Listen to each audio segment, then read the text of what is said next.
Go ahead. Welcome to the Settlement Exhibit virtual opening via Facebook Live. I am your host, Dominique, and today you will enjoy our virtual opening that will feature special guests, Gail Borden Library Trustee Tiffany Henderson, Elgin Mayor David Kaptain, Elgin City Councilman Corey Dixon, Elgin History Museum Director Elizabeth Marston, and our very own Elgin historian, Ernie Broadnax.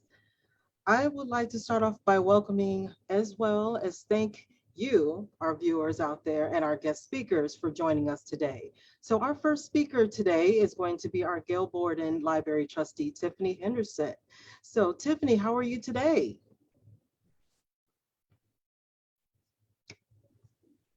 Okay, so we don't have Tiffany just yet.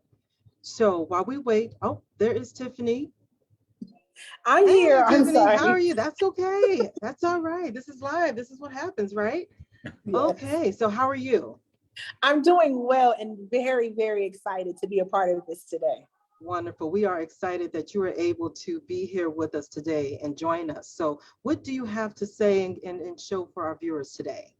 Well, today we just want to invite all of you into the Gail Borden Library. Normally, at this time of year, we have our Black History Family celebration, but due obviously to the pandemic and all of the things happening, we decided to do this virtually, and we have such an amazing living legend here with us, with Mr. Broadnax, and we're so excited to have him in this exhibit, The Settlement. So we want everyone to please come in, watch the video, listen to what we have to say. The library is here to help you understand what is happening in our community, what has happened in our community, and to celebrate the greatness that is Elgin, especially surrounding this area. And so we're excited about it. And now we're going to show a very short video.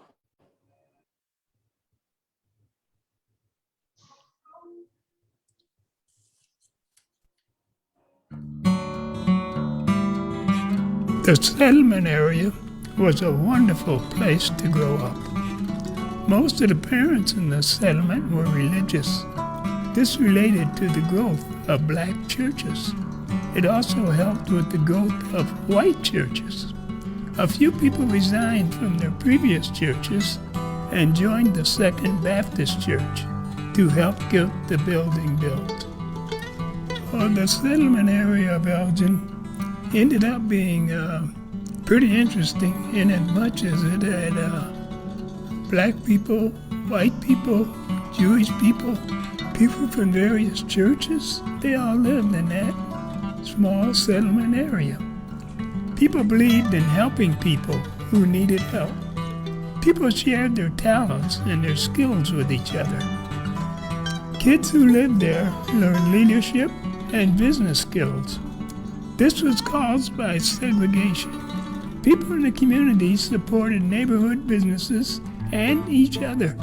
If people couldn't pay, store owners would issue credit. It was a very supportive atmosphere. We always felt safe. We played in the streets most days. Once people got up in the morning, after chores were done, everyone went outside. Kids all met at the north end of Fremont Street, near the recreation center. We hopscotched and jumped rope. Boys played football near the Smith's house.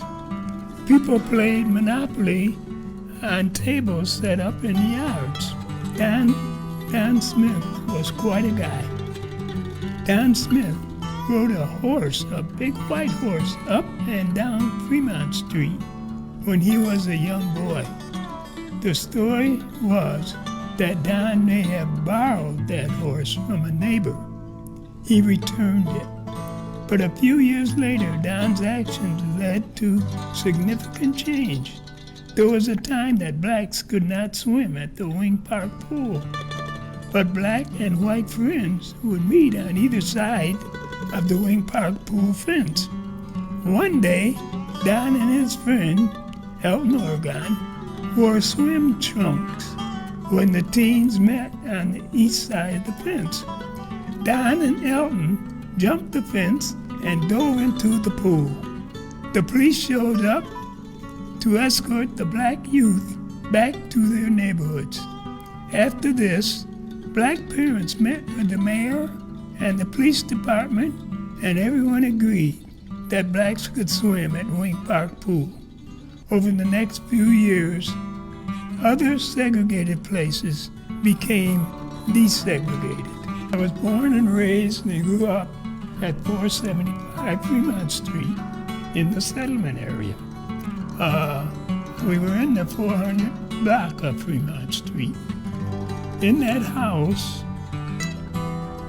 14 of us were born. And my grandmother helped birth 14 of us. That time, blacks could not use Sherman or St. Joe Hospital. And so my grandmother became pretty well known in the neighborhood to help other families, mothers give birth to kids. Our house grew, and my dad had to add on a portion to our house, make our house larger because the family was so big. All the girls slept upstairs, and most of them had twin beds. And all the boys slept downstairs. And downstairs at that house, the floor was a dirt floor. So my father rounded up a bunch of mattresses and threw them down, spread them out downstairs for the boys. I was 18 years old, and I finished Elgin High School, and I joined the United States Marine Corps. When I did that, I was stationed out. I took my first airplane ride in a large airplane, and I flew to San Diego, California. That's where I went to Marine Corps boot camp. When I got to Marine Corps boot camp, I had a bed of my own.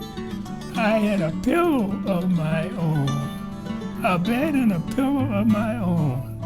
And I just treasured those moments for a few days. And then things got tough. Marine Corps boot camp started and things got tough. But at the end of the day, even the tough days, I could go back to a bed of my own and a pillow of my own. Currently today, there's a mural located in downtown Elgin. And that mural is dedicated to the promise of Elgin, Illinois. And that promise featured me and a large picture of me in this mural, along with many other people who are very important to the history of Elgin's black community and to the overall history of the city of Elgin. And that mural has so much significance because it replaced a mural that was up there that had a hanging going on done by the Ku Klux Klan. And that created a lot of dissension in the city of Elgin. And so they took that mural down and they replaced it with the promise of Elgin, with the large mural that's there today. And I feel so honored to be featured on that mural. And I feel honored that the city of Elgin and that the Gail Borden Library and the History Museum and the Elgin Community College and the U46 School District and the city of Elgin's Judson University, which used to be Judson College, all these people, black and white and churches, all contributing to the future of Elgin. And I'm proud to be a part of that.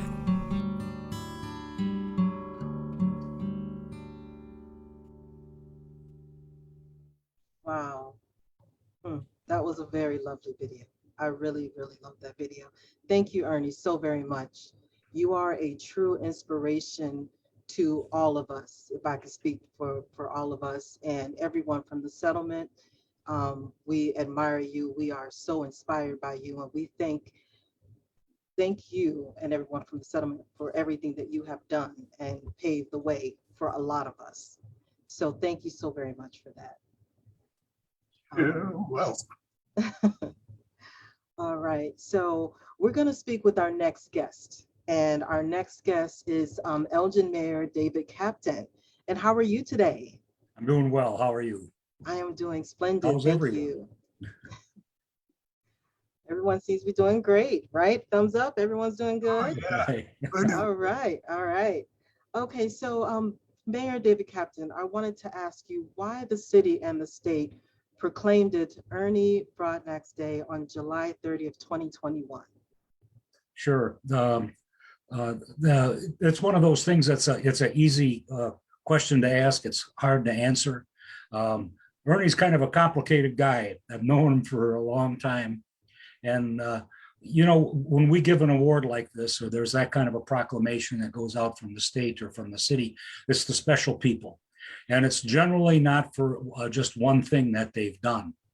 And Ernie served his country as a Marine, as he said, for a number of years back in the 50s. And so he served the country, and that's important. That's important to all of us. He defended us all. Ernie served our children for 30 years in different jobs, protected them, taught them, helped them become better citizens. Ernie served his community by leading the trolley tour of the settlement and the entire community for a number of years, and taught about the community that lived here, the Black community, and talked about the settlement, where people came from, and educated people in this city. Ernie served the memory of some of our leading residents with his documentary Project 321 that's been shown nationally and has gotten great fame. Ernie led the effort to place a memorial on Fremont Street, memorializing the settlement. And I was there for that dedication and brought back some memories to me. I met an old friend, Gloria Hunter, lived in that house where that memorial's at, and Gloria and I went to school together. And we renewed our friendship for a couple of minutes and talked about our times at Elgin High School in the 1960s. Ernie most of all served his family and his church for over 50 years. And because of Ernie's lifetime of dedication to this community and the people that live here, he was given an award by the state of Illinois and a proclamation and by the city of Elgin. Ernie's been my friend for a number of years, and when I grow up, I want to be the man Ernie is. And my recommendations to people, use Ernie Broadnax as a guide for you as a human being, as what you should do and how you should serve your community and give back to it. Ernie, congratulations on the settlement. I walked through it the other day and it looks great. thank you, Mr. Mayor. You're going to forever remain my friend now. I appreciate those remarks. You're welcome. You earn every one of them. That's so very true, very true. Thank you so very much for that, Mayor Kaptain. We appreciate you as well. And thank you for, proclaiming that day. It is definitely well deserved. So we appreciate that. Certainly is. Yes. All right. So let's go with our next speaker. And that is Elgin City Councilman Corey Dixon. All right. And I want to thank you for being part of this day with us today. And how are you? I'm doing well. Thank you for having me, and happy to see everyone as per usual. And very much just excited and happy for Ernie and Project 231 as we continue to talk about the history of our city. And so I'm just happy to be here. Thank you, Dominique. Oh, wonderful. Well, we're happy that you're a part of this. And I'm not sure if you had the opportunity to pay us a visit and pay the settlement exhibit a visit as of yet, but based off of the video, what are your thoughts on that? I mean, so many thoughts.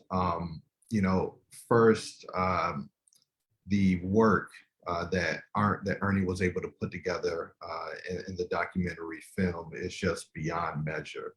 And the impact of that video is going to go on for decades and decades, and it'll be shown, for 20, 50 years from now. That video will still be talked about, and it highlights the importance of the history in Elgin. The Black history in Elgin, which is Elgin's history, is all tied together, is interwoven. It never will and can be separated. So when you go back and you look at and you watch that video and you see the kinds of conditions that they lived in, but the camaraderie and the family and the friendship and the sense of community that was on Fremont Street back then, you can't do anything but just be astonished. And so for Ernie to be here, he's with us today. He's a treasure here in this city, and he's definitely a role model. Without someone like Ernie, there is no Corey Dixon. So I appreciate those who came before me, and especially Ernie. That's so very true. Very, very true. All right. Well, once again, we thank you, Corey, for joining us, and I'm gonna come back to you in just a moment. Sure. So I just wanted to introduce our next follow-up guest, and that is Director Elizabeth Marston. And how are you? I'm fine. I'm fine, Dominique. Thanks for including the Elgin History Museum. Oh, well, you guys helped put this all together and gather a lot of these images and the story and join it with Grindstone. So it was you guys who helped us get inspired and then piggyback from that. So I know that you came in yesterday and you took a look at the settlement exhibit. So what are your thoughts on that you would like to share with the Well, viewers? I mean, I had seen it before too, and even seeing it a second time. It is just a wonderful exhibit, and the staff at the library should be commended for the amount of work that they did to put that together. So, and I know you were wanting to ask me about how we got started on this project. That is correct. Okay, because, and I was talking to you a little bit about this yesterday, but the museum had been wanting to do some sort of African-American history project. And we had started with the Jewish experience in Elgin exhibit, and we did that in 2006. And then the community, different people would just randomly say, hey, when are you going to be doing Hispanic exhibit? When are you going to be doing African-American exhibit? When are you going to do a Norwegian exhibit? When are you going to do Germans? So we really wanted to show the counterpoint to the Jewish experience, which was the kind of classic American story of you come here from a different country and you within a few generations, you're very successful. And what we wanted to show was African-American story and show the hard road that there was to go for. It was not the classic American story. And so I don't know that we were very sure how we wanted to do that, but we wanted to show, and I have some things I wrote down about this, the complexity of slavery and abolition. Elgin had both, it was an abolition town, but also had people here who didn't mind slavery in the 1860s. And we wanted to show the accomplishments of a group of people that faced strong discrimination even today, as we know, and look at the tight-knit community centered around the settlement neighborhood. But really, we didn't know all that until we talked to Ernie. And then we talked to Ernie, and he wanted to make a movie, right, Ernie? Yes. Yes, correct. he wanted a movie. And we were like, well, we want to do an exhibit. So we combined together, because Ernie, brings people together. So we combined together with Phil Broxham, who owns Grindstone Productions. And with Phil's help, we were able to create a documentary, and then also we did the traveling exhibit aspect of it. And it took 3 years to do it, right, Ernie? We had to do a lot of fundraising. Ernie's very good at fundraising. And we had to pull it all together, but we were able to do that and we premiered it in 2015. So since 2015, it's been touring around all the areas of Chicagoland and libraries and schools, the exhibit part, and then the schools or the libraries also show the film. Ernie has participated in a number of those, and added the dimensionality. I mean, it's kind of hard to imagine the kids that he talked to, or, you know, it was just so special to watch that interaction. And I think you liked it too, didn't you, Ernie? I sure did. And it was a lot of work, but we had fun days too. We did. We did. We had some fun days too. And it was classic. So now the impact of that project 231, which is really a project, it goes, help me, Ernie, two boxcars, 3 blocks, 1 city, a story of Elgin's African-American heritage. It has won national awards, and it's the basis for both the mural, the Making Space mural, and for the Fremont Street exhibit. And so that's the kind of impact that it's having on people. It's also, the video now is available on the museum, Elgin History Museum YouTube for free. So anybody can watch it in 3X.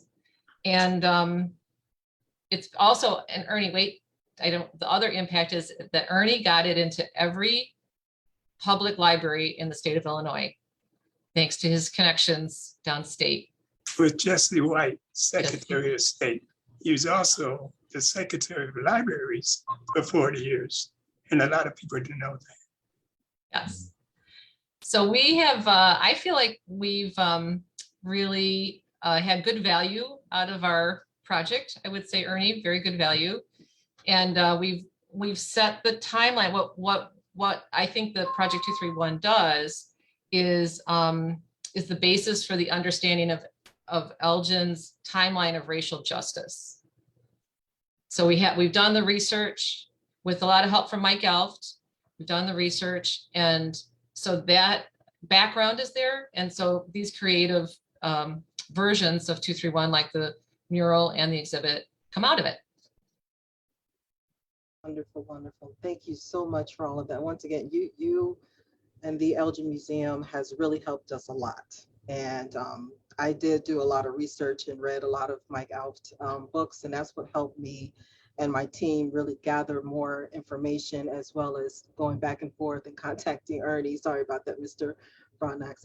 But we were just trying to make sure that we've pinpointed all the really good positive things, as well as things that were just the truth of what we were experiencing in that time period, and the reality of it, and what we did to overcome that and work through it. So that was the importance. So we had a lot of fun and put a lot of heart in this exhibit. So thank you guys so much for sharing and giving us all that information. Thank you. Oh, thank you. Okay, so we're gonna go with our next guest, and this is the man of the hour. So we're gonna go ahead and speak with Mr. Ernie Broadnax. And as all of us have spoken, we are just so grateful. So once again, to have you in this community. We really want to know, what do you think of this exhibit, Mr. Ernie? I think it's one of the finest in the country. And I'm not just saying that because it is, but I'm saying that because it is. This exhibit, the first time I saw it, I had tears in my eyes. And I have tears in my eyes right now. So that's what I think about this and the impact it had on me. I hope it had a similar impact on a lot of other people, especially young kids who didn't know nothing about their background or their parents' background or slaves arriving here in 1862. People didn't know that Elgin High School, to one of the oldest high schools in the United States, it had a radio station. Only 3 high schools in the United States had their own radio station. So that says a lot about what U46 and what the city of Elgin thought about the importance of education. I want to speak a second about something that some people didn't know about. It's called a walkathon. This walkathon event happened when, in May of 1971, when 3,000 young people walked up to 30 miles as a fundraiser. The fundraiser was for the Mother Goose Child Development Center. And then other recipients received benefits of those funds. The homeless families and the Salvation Army, they received some of those funds to help citizens in Elgin who are less fortunate than a lot of us.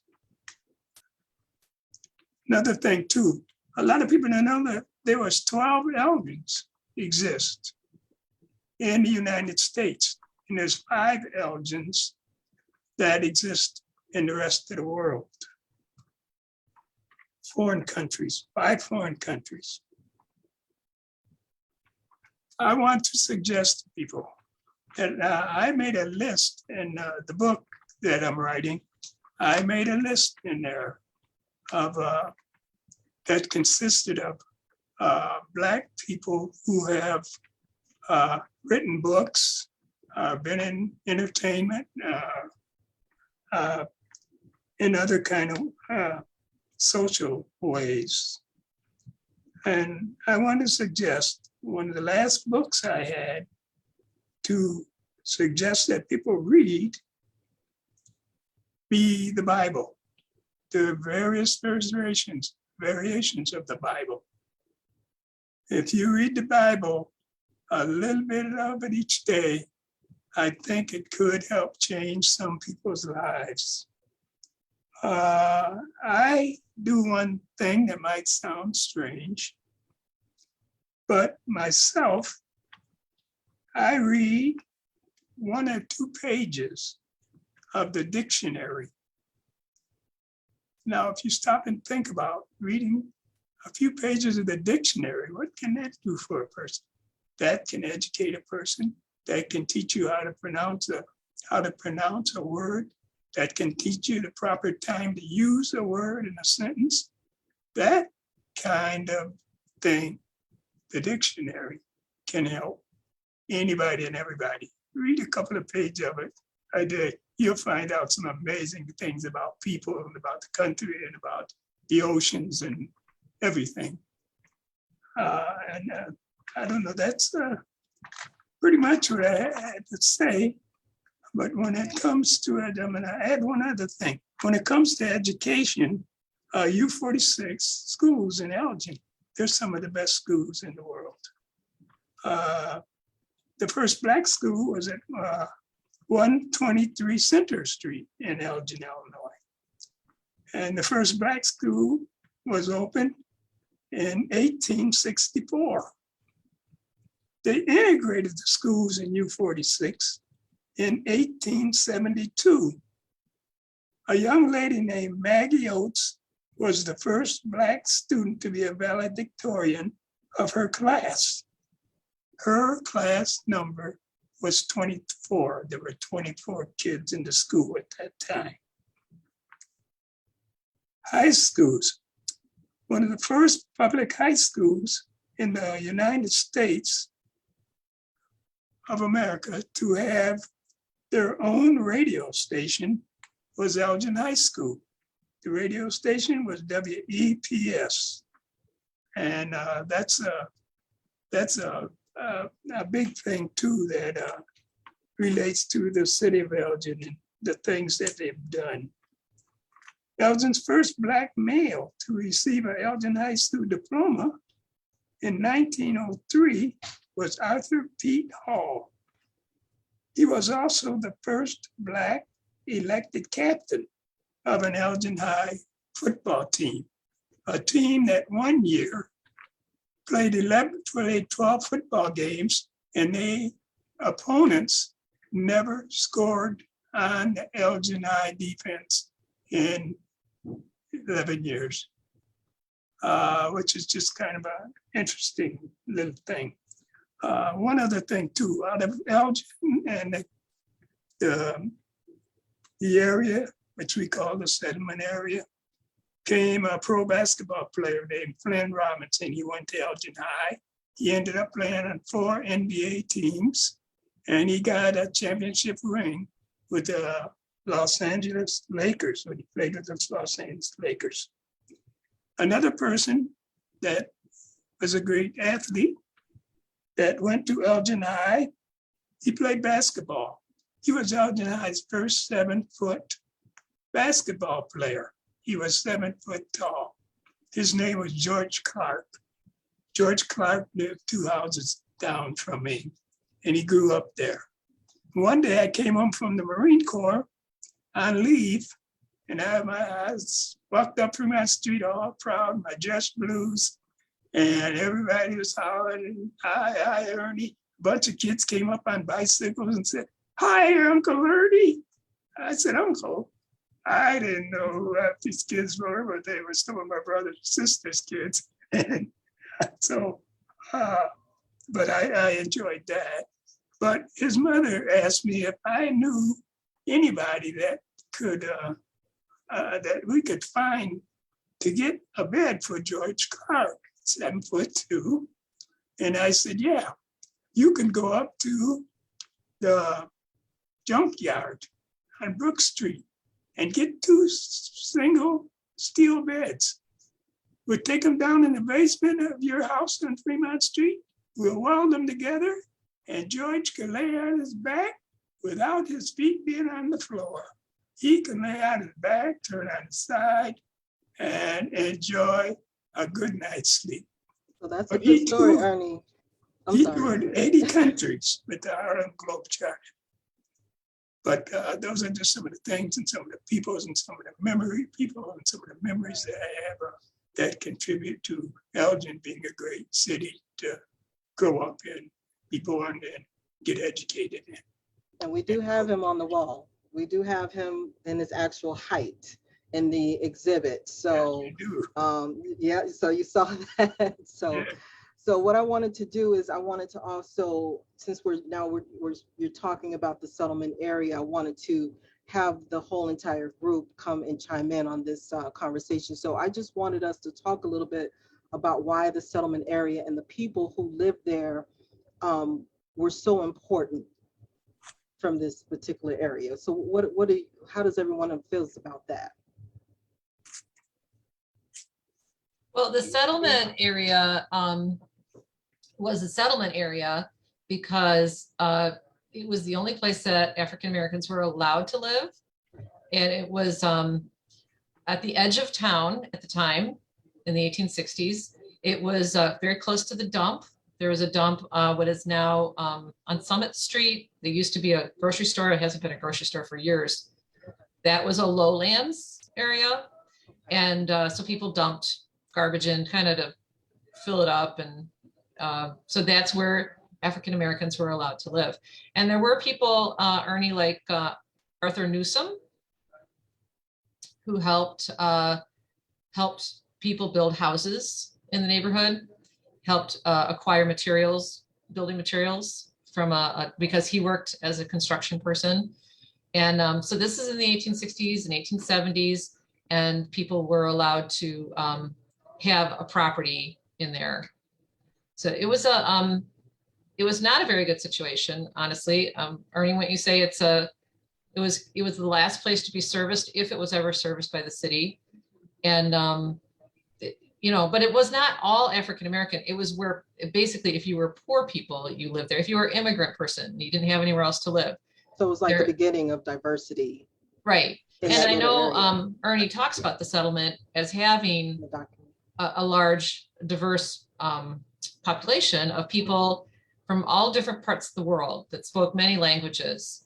And that's what, right, Ernie kind of brought you guys together because you're all neighbors. Right. So I also wanted to, I'm sorry, go ahead. I was going to say that businesses became important to the city of Elgin. Businesses. There was about 9 Black businesses in the early days, right after the Civil War, they started. There was 9 Black businesses in the city of Elgin. and they were all on the east side of Elgin. The families lived there, and the businesses started there. But those businesses grew and expanded, and they came out of that. The first people that came here came a beauty shop, a barber shop. My uncle had a barber shop. He was one of the first blacks to have a barber shop with a real barber chair in it. He could push a pedal and raise up your height so he could cut the little kid's hair and lower it down and spin you around. It was like you were at Great America or something when you went to get a barber, when you went to get a haircut down there. But that, and then there were some restaurants, 2 or 3 restaurants. And Green's Fried Chicken. Green's Fried Chicken was one of them. It was a little chicken shack that 2 people could fit in with the fryers and the grills and the stuff like that. But one interesting thing about businesses, these are all family businesses, blacks with family businesses.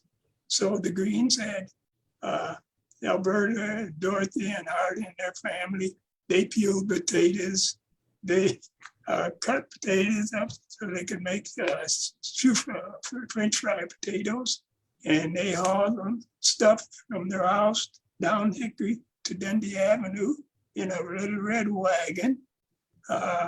And people were lined up to buy Green's Fried Chicken.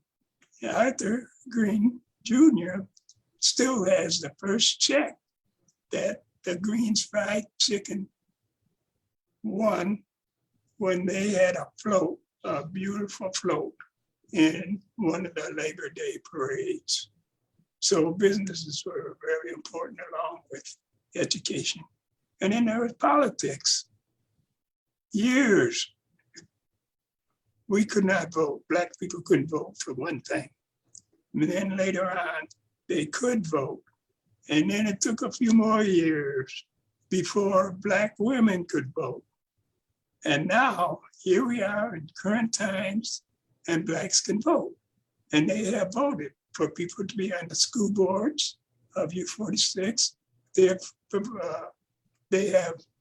helped and voted for people to get on the Elgin City Council, such as Mr. Dixon sitting there is, and Tish Powell and Bob Gilliam. Well, Bob Gilliam was different. He went to college and was a star at Elgin High and went away and played basketball, came back to Elgin, but he couldn't get a job. He wanted to teach school.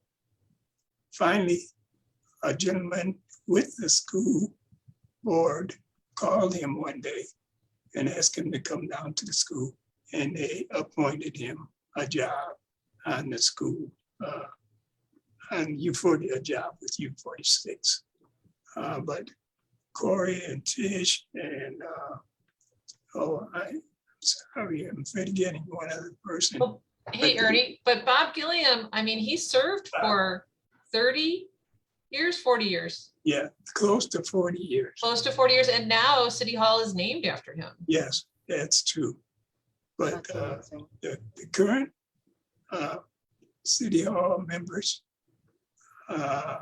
like Corey and Tish, and there's another one, I just can't think of who it is, but the Black people that serve now and helping to direct the city in different directions and helping the city to grow and helping to make Elgin one of the best places in the world to come and raise your kids. Wonderful. And that also means for getting involved, you know, in the city as well. And so I would like for us to discuss how can local people get involved. And I'm hoping that our city councilman and the mayor can chime in on this particular question. So what can our local people do to get involved?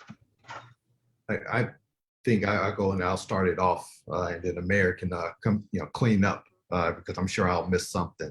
But there are numerous opportunities to get involved in the city. But first, let me say, I think I can just sit here the whole time and just listen to Ernie.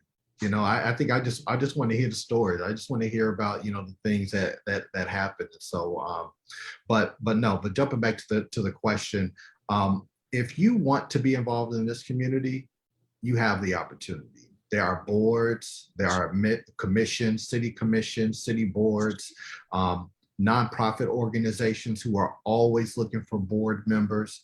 We are. You see, there you go, right there, right? And it may just be something as simple as, let me send Liz an email and see and explore that opportunity.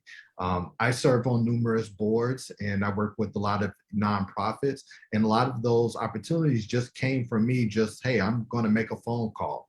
The first thing that I set on here in the city was the Image Advisory Commission, and that was 2011. So that was about 11 to 12 years ago. I first started with that, and that passion for serving just grew from the Image Advisory Commission to the Planning and Zoning Commission to different nonprofits, and then eventually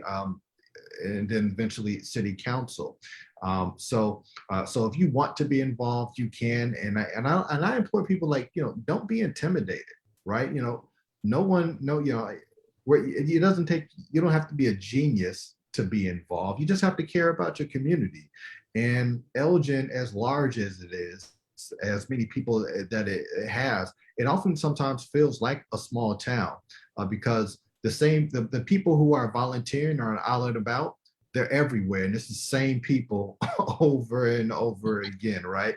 I think the mayor one time called it the usual suspects, you know, but that's what it is. I mean, we love our city, we love each other, but when we talk about the history of the city and the terrible part of you know, the United States history that bled into our community for sure. There's also a lot of beauty that comes out of that, because when you talk about Fremont Street, you know, growing up in the Black community here, everybody knew everybody in the Black community, right? You went to the same churches, you went to the same stores, you played on the same teams.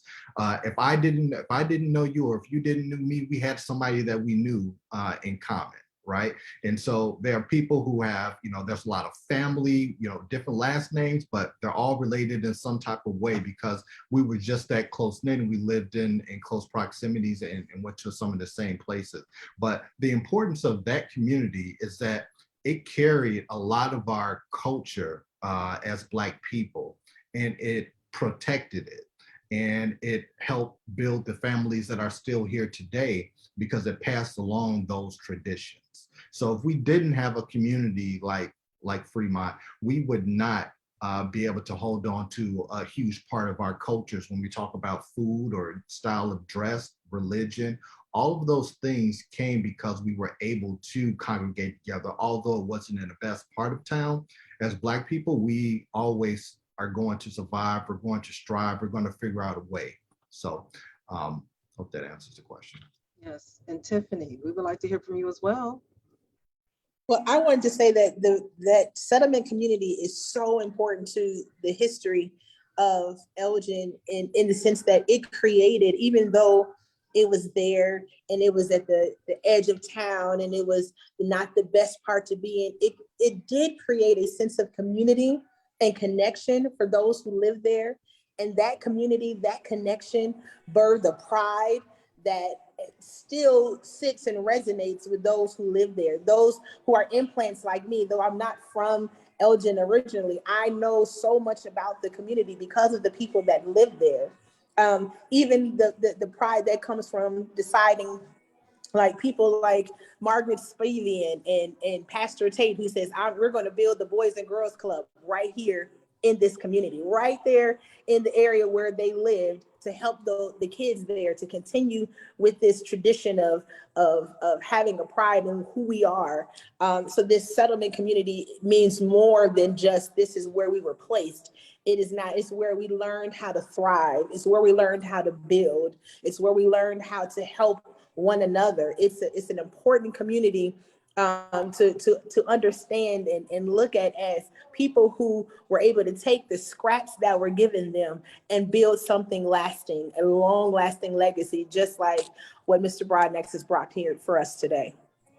Hey, you know, Tiffany, the Boys and Girls Club is an outgrowth too of organization that Ernie used to run, the Fremont Center. That's correct. And that was started, Ernie, help me, that was started in the 20s, Uh, 1920s by that man who donated his house. What was that man's name? Louis Andrews. Louis Andrews, who's He a was one of he's the- philanthropist. Louis Andrews was a black philanthropist. He became the first appointed mailman in the state of Illinois. And also, he was one of the first persons from the Fremont area who was gassed by the Germans in the war, Oh, and he survived it. And if I may jump back to Corey for a minute, he described a lot of different ways that people could be become a part of Elgin. And I want to tell you, all the things you said could be said in one word. That word is volunteer. Volunteer. You described a lot of ways people were doing it, Corey. But remember that word, volunteer. And the Mayor, Captain, what are your thoughts on volunteering? What can you Yeah, recommend? I'm a big believer in volunteers, and I've been a volunteer for a long, long time. And that's how you get to be mayor.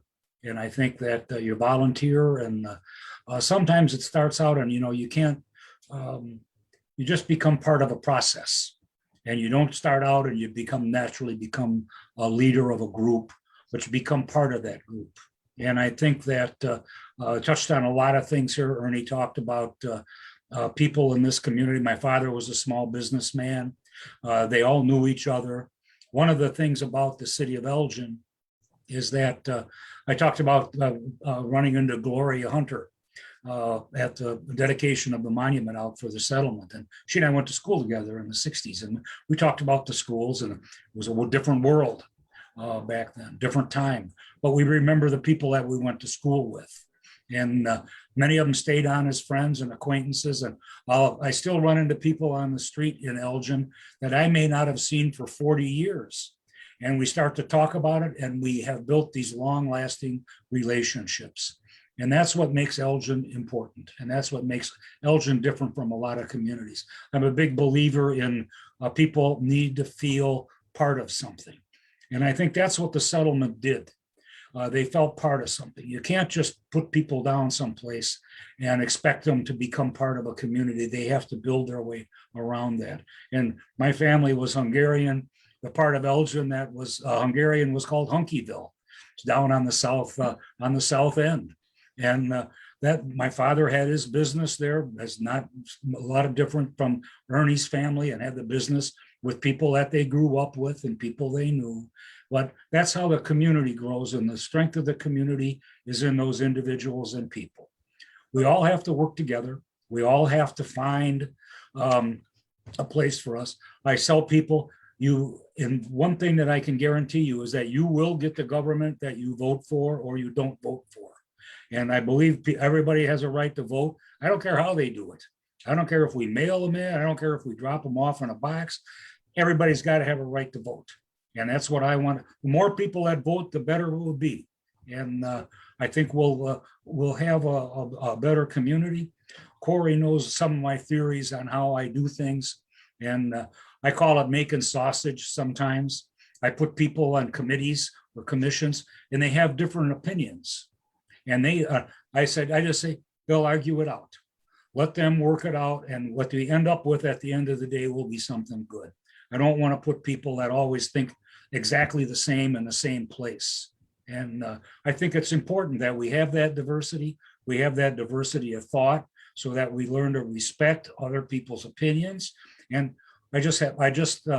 talking about volunteering, I was at the Leadership Academy this morning and spoke to them. Young people and not all young, people of different ages that want to learn how to be part of the community and how to become leaders. And we talked about that. I said, it's important that we get involved and you volunteer and you learn how to work with people. You respect other people's opinions.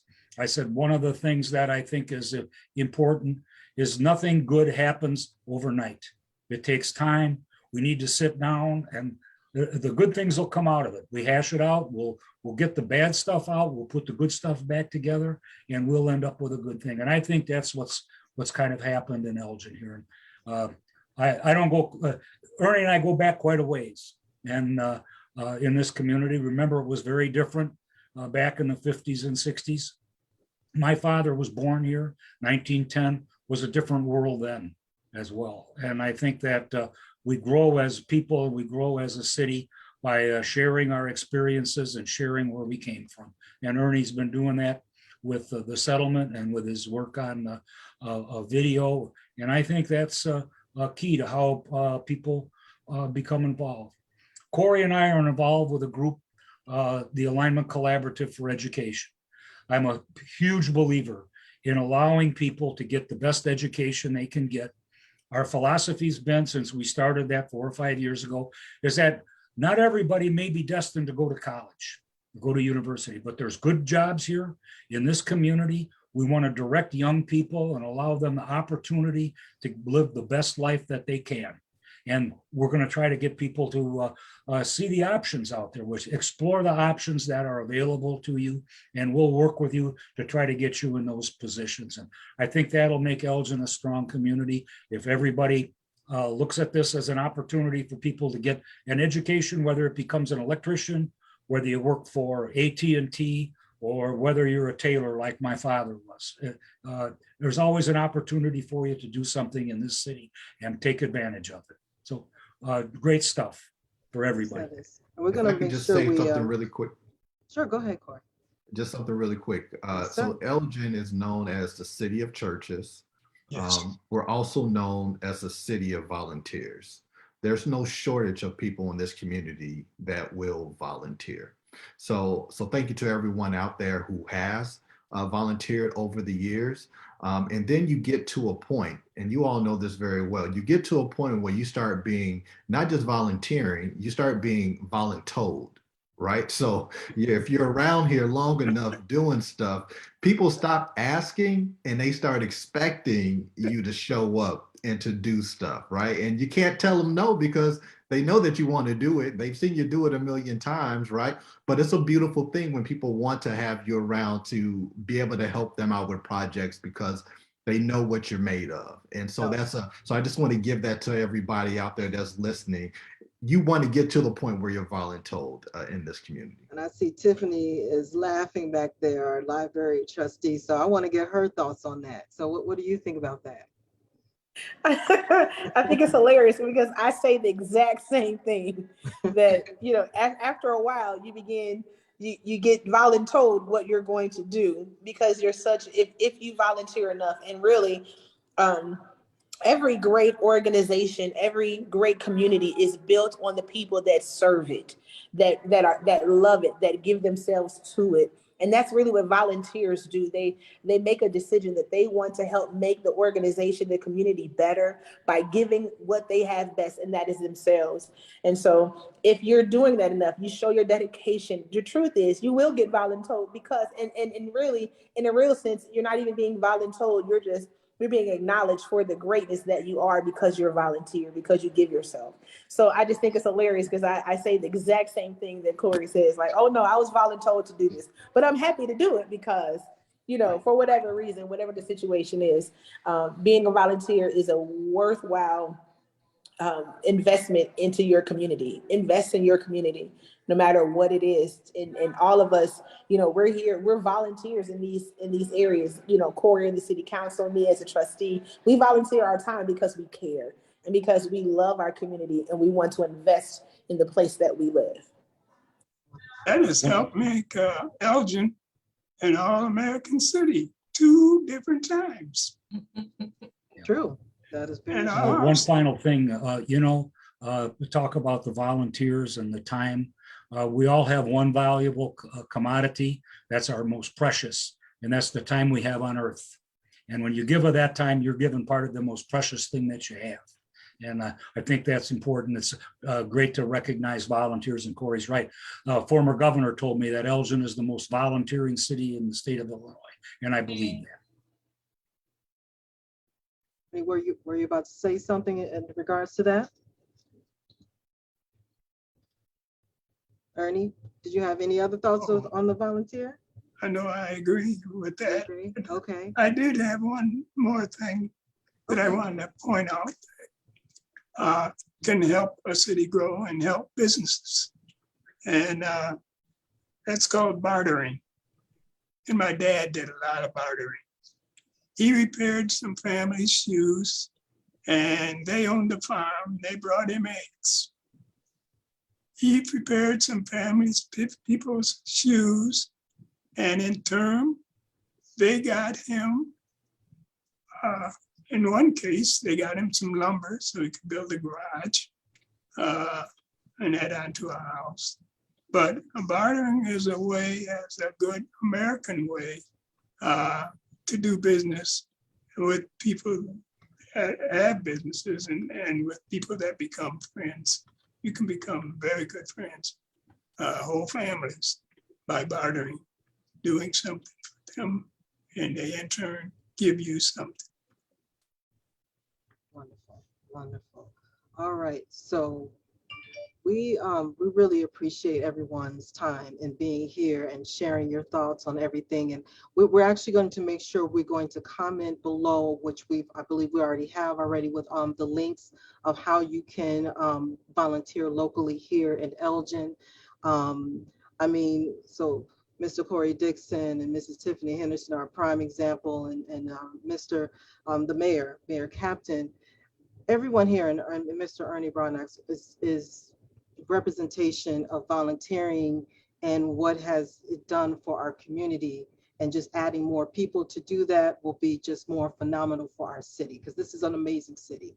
So I just want to thank everyone for being here and giving us your time. And Ernie, thank you so very much, Mr. Broadnax, for sharing your story and sharing yourself with the community and teaching us. And we are learning, we are watching, as well as the youth here. So we appreciate you. We appreciate every last one of you, as well as Liz Marston from Elgin Museum. We appreciate you and all of the work that you guys do over there as well, and bring it here to Gail Borden Library. So I want to thank all of our viewers out there for watching us. And once again, come on out, come visit us here at the main location, and see for yourself all of the hard work, all of the heart and dedication that was brought into this exhibit, which was brought out from a spinoff from the Project 231. So once again, thank you, everyone, and everyone take good care.